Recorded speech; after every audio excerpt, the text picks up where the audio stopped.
Hi, my name is Mary. Today FM plays the best music in Lambasa. Today FM rocks. My name is Thomas. I'm here in Nakasi and I like to listen to Today FM because it rocks. My name is Milenia. Today FM rocks here in Singatoka. My name is Alfriti and Today FM rocks here in Tabwa. My name is Mary Jane. I love listening to Today FM here in Ba. Today FM rocks. My name is Ilaiti Ambal and I love listening to Today FM. Today FM rocks here in Osur. Today's hit music on Today FM. In the news tonight, looking ahead at what may be in the budget. Organisations and ministries give their budget forecast. And 4 guilty in RFNS Kiro grounding. From the studios of FBC Suva, Jackie Spate. It's the most important night of the financial years. All eyes will be on the government when they announce the 2018-2019 national budget. In the next hour, Minister for Economy Ayaz Said Qayyum will present the government's proposed revenue and spending for the next financial year. Akusita Tale reports the minister had recently hinted it will be a responsible budget. Last year's people's budget pushed forward tax reforms and wage rises to get the country moving forward toward enabling businesses progress, promote economic growth and prioritizing education and healthcare to improve Fijian livelihood. But what are we expecting in the next budget? We can expect a responsible budget that may be similar to the previous budgets which have laid the platform for the nation's economic stability, leading to 9 years of economic growth. The Asian Development Bank has projected a 3.6% GDP growth this year and 3.3% next year. It also forecasts our inflation rate at 3% this year and next year. The ADB is also expecting a 3% per capita GDP growth this year and 2.7% next year, signaling growth and reflecting an increase in productivity. The budget is anticipated to build upon what the government has been doing for the past years, focusing on development, empowering Fijians and looking to the future.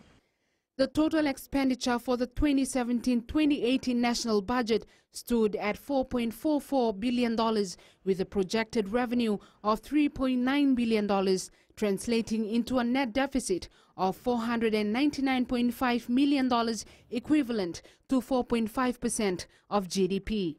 The main highlight of last year's budget was the huge increase in the tax threshold aimed to stimulate the economy even further. The big allocations for the 2018-2019 budget are expected to yet again be injected into education, the health sector, economic growth incentives and infrastructure. Akusita Tale, FBC News. We now cross to Akusita Tale, who joins us live from Parliament as the countdown to the National Budget 2018-2019 begins. Akusita, what can we expect with an interesting next few months ahead of us as all Fijians prepare for the polls? Jackie, of course, an interesting year ahead of us with the national election to be held before October this year, and expectations are high that we are most definitely looking at another people's budget to be announced tonight. The mood, well, all I can say is that there are a lot of nerves around the parliament, well, around the country really, as Economy Minister Ayaz Said Qayyum gets ready to deliver a budget, to deliver what could be a budget that may have surprises as well. We expect a full turnout at the announcement in Parliament tonight, and Jackie, all I can say is that there's a huge sense of anticipation. The Prime Minister yesterday, while not giving not much of details of tonight's announcement, hinted at a range of initiatives for ordinary Fijians, something that's expected to build on the opportunities provided from the previous budgets. We expect that the budget will be about providing Fijians with more and easier access to basic services they need to help themselves, and also give them more opportunities to embrace initiative and enterprise with the ultimate aim of improving the standard of every Fijian even further. Jackie. Thanks so much for that, Akusita. The Fiji Roads Authority is expecting a good budget to continue with its projects. Chief Executive Jonathan Moore says their projects include maintenance of jetties, bridges, roads and crossings. The FRA was given over $527 million in the last budget. I'm the same as everybody else in Fiji. I'm waiting in anticipation to find out. I have no idea right now. We've put in an application. It'll be allocated. We'll use wisely and get best value for money from. The National Council for Persons with Disabilities is hopeful for an increased budget for the new financial year. The council received just over $1 million in the 2017-2018 national budget, which helped them reach out to more communities. Kelly Vadala reports. The council has already made plans on how they'll use their budget allocations. The areas of focus include vocational training for persons with disabilities, awareness programs and the construction of disability centres, especially in the maritime areas. We're looking at a little bit more than 1 million again this year to cover the operations that we've got here in Suva, and also the training programs that we are taking out to the 14 provinces. Fiji Disabled People's Federation President Joshko Wanganiasi says it will also mean having more resources to carry out their operations. We'll be expecting more, considering that the bill now, Fiji now has a disability bill, or a new bill, right, that result, and we're expecting a much larger budget this time now to actually see that legislation take shape. The council also has plans to introduce new initiatives for persons with disabilities to make them productive so they can contribute more towards Fiji's development. Kelly Vatala, FBC News.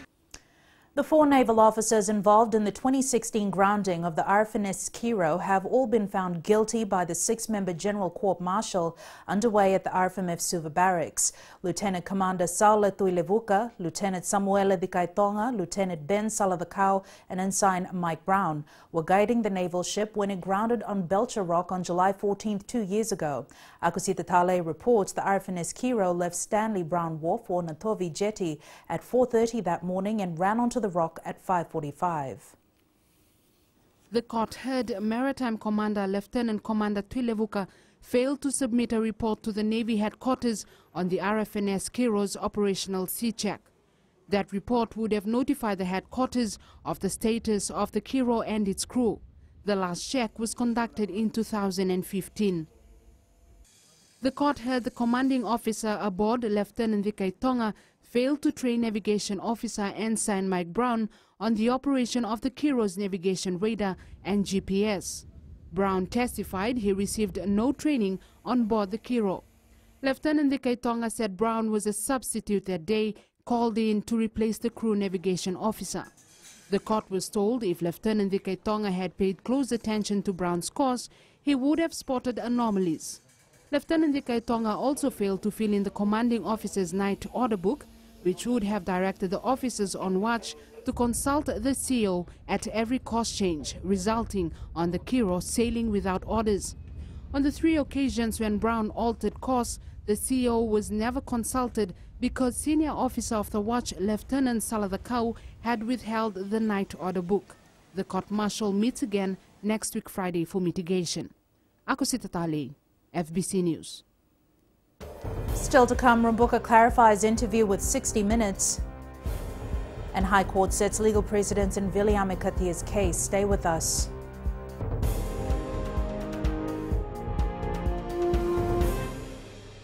Bula, neva ngo malakai leloma, ngo ngai nakas ondo wakarong ng Bula FM, nambang 2 na sere. Hoya ubasit sai lambasa, ya ondo talita na warong ng Bula FM, nambang 2 na sere. Guya do tumeli, ako na tao no hinga toka, talita kina na warong ng Bula FM, nambang 2 na sere.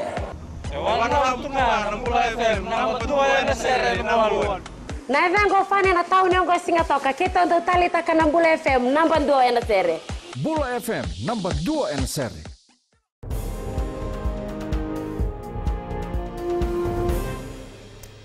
SODELPA leader Sitiveni Rumbuka has clarified his interview in the Australian 60 Minutes program, saying his comments are well-based and well-founded. However, Attorney General Ayaz Said Kayum says Rumbuka's comments are obtuse and unsubstantiated. Ali Kimbia has more. SODELPA leader Sitiveni Rumbuka says his remarks on the 60 Minutes interview was not made without thinking. I thoroughly thought about those. I didn't know what 60 Minutes was here for. I didn't call for them. They came and asked me for interviews, but they knew the general line of their production was China in the Pacific. However, in an earlier press conference, Attorney General Ayaz Said Kayum says Rambuka's remark shows his inconsistency. He is somebody who is the leader of a supposed alternative government who is willing to actually go out and spread actually false information. He is implying that I do not think, which is unbecoming of an Attorney General of a country to think of an ordinary citizen.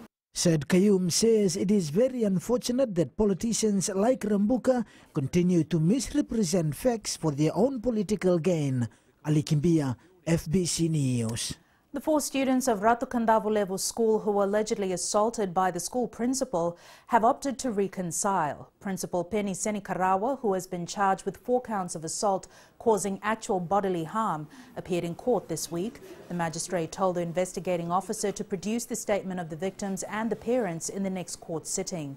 It's alleged that on February 14th, Senikarawa assaulted 4 students after they allegedly swore at his wife. The matter has been adjourned to the 31st of next month. Suva High Court Justice Salesi Temo set a precedent today by ordering the Magistrates Court to transfer a case to the High Court for sentencing in relation to a case where a man is already serving a sentence. Last year, former senior civil servant in the Office of the Official Receiver, Viliame Katia, was sentenced to 14 years by the Suva Magistrates Court. He was convicted of 11 charges involving the theft of more than $4 million from the bankruptcy account over a period of 8 years. The Fiji Independent Commission Against Corruption appealed the matter on 3 grounds.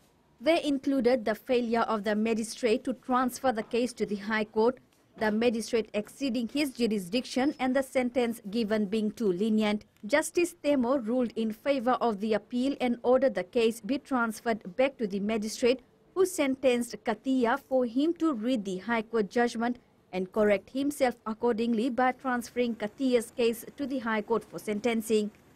Justice Temo emphasized that the Magistrates Court is for summary offences and is limited to 10-year sentences, and the maximum sentence for some of Katia's charges were above the Magistrates Court jurisdiction. The matter has been adjourned to July 20th. Pranita Prakash, FBC News. The Fiji Red Cross Society is reviving its annual charity event, the Fire Nice Charity Ball, after 15 years. Director General Felipe Nainoda says the event is a platform to raise funds to maintain the community programs. The charity ball will be held on July 7th at the Grand Pacific Hotel in Suva. This ball is going to play a critical part in bringing in some of the revenue that will assist us to balance our budget. A team of musicians from India and New Zealand is currently in the country to hold a charity concert for those who still need assistance following the floods and cyclones this year. The 30-member team of Sholay the Orchestra is aiming to raise more than $3,000. Felipe Naikaso reports. Assistance continues to come in for those devastated by the natural disasters in April. Well, these funds will go to the selected victims that we have identified. One of them is Auntie Gauri of Ba. She is homeless after the cyclone and the floods. She lives under the tree, and I've got the video that has been viral over the social media, and basically Auntie Gauri plus another couple of people in Ba. The group says they believe some people out there may still need help. We have come here to do a fundraising charity show to help the flood victims of Fiji. And you know, whatever the income will come from the show in Lautoka, organized by Krishna Sami, it's all going towards the flood victims of Fiji. It all came up through my relationship with these guys. So I took this opportunity to help our fellow mates in Fiji. The show will be held at Tilak High School in Lautoka on Saturday. Felipe Naikaso, FBC News.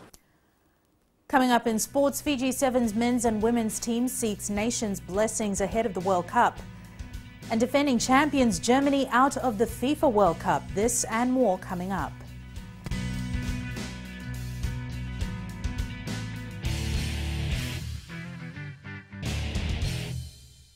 Lola, I am Eleanor. For the best classic hits, I only listen to Gold FM here in Singapore. Gold FM, only the classic hits. My name is Seni Rawa. I love listening to Gold FM here in Nosuri, Gold FM, only the classic hits. My name is Dino. I'm from Outrigger, Coral Coast, Singatoka. I love listening to Gold FM, only the classic hits. My name is Salote. I love listening to Gold FM here in Nosuri, Gold FM, only the classic hits. Bula, my name is Marida. Gold FM plays the best classics here in Outrigger, Singatoka.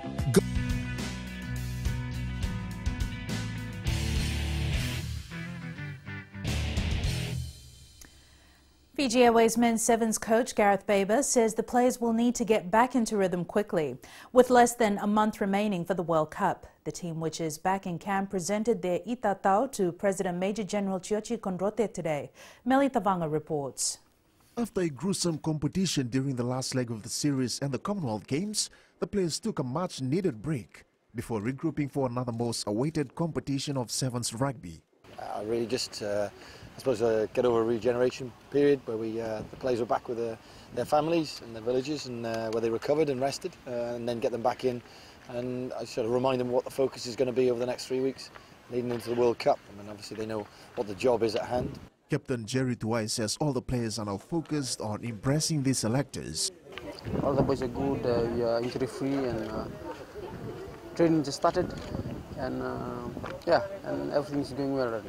As per the traditional protocol, both the men's and the women's sides presented their itatau to the head of state this morning. Your commitment and patience are paying dividends already, as we witnessed with the recent World Series events. Well done. How are you? The national side will have 3 weeks to prepare for the World Cup, which will be held from the 21st to the 23rd of next month in Bay Arena in San Francisco, USA. Meli Tavanga, FBC Sports. In one of the biggest shocks in FIFA World Cup history, defending champions Germany were eliminated from the group stage following a 2-0 defeat to South Korea. German fans at the stadium were left in tears as just 4 years ago they watched their national team lift the trophy in Brazil. Brazil had a comfortable 2-0 victory over Serbia to clinch the top spot in Group E. Brazil now plays Mexico in the next round of the tournament. Meanwhile, in another Group E match, Switzerland and Costa Rica played to a 2-2 draw.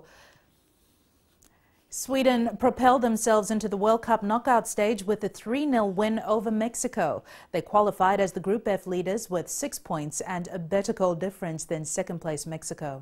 Harry Kane expects to start England's final Group G fixture against Belgium as he continues to pursue the World Cup's Golden Boot.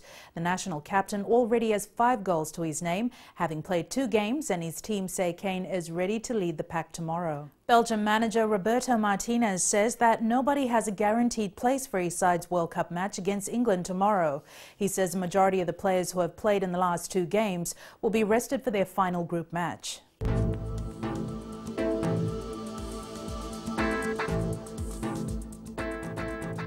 It was generally a clear, sunny and cool day across Fiji with temperatures in the mid to upper 20s. The west had clear skies and fine weather. Eastwards from Pack Harbour to Suva, some morning showers were followed by clearing and sunshine. And up north, more clear skies and fine weather. At sea, a strong wind warning is in effect for all Fiji waters, southeast winds gusting to 25 knots and rough seas. Looking at the tides, the next high tide is at 7:11 tonight. The next low tide is at 12:58 a.m. Sunrise will be at 6:38. The forecast for the first day of the long weekend calls for fine weather with temperatures in the mid to high 20s. And of course, just a chance of light showers in Suva and Savu. And looking further on to Saturday, more great weather in store. Expect the nights to be cool. Recapping the main stories for tonight. Looking ahead at what may be in the budget, organisations and ministries give their budget forecast, and 4 guilty in Arfanes Kiro grounding. Now for these stories and others, you can tune in daily to our sister radio station Gold FM. To our poll question this week, we're asking, should the recent drug bust serve as a warning to would-be traffickers? Visit our FBC website to answer. Remember, you can send us newsworthy pictures and videos on email fbcnews@fbc.com.fj or share it with us via Facebook page FBC News. You can also follow and tweet us your news tips at FBC_news or simply hashtag FBC News. That was the FBC News for tonight. From the team and I, have a safe and enjoyable long weekend. Bye for now.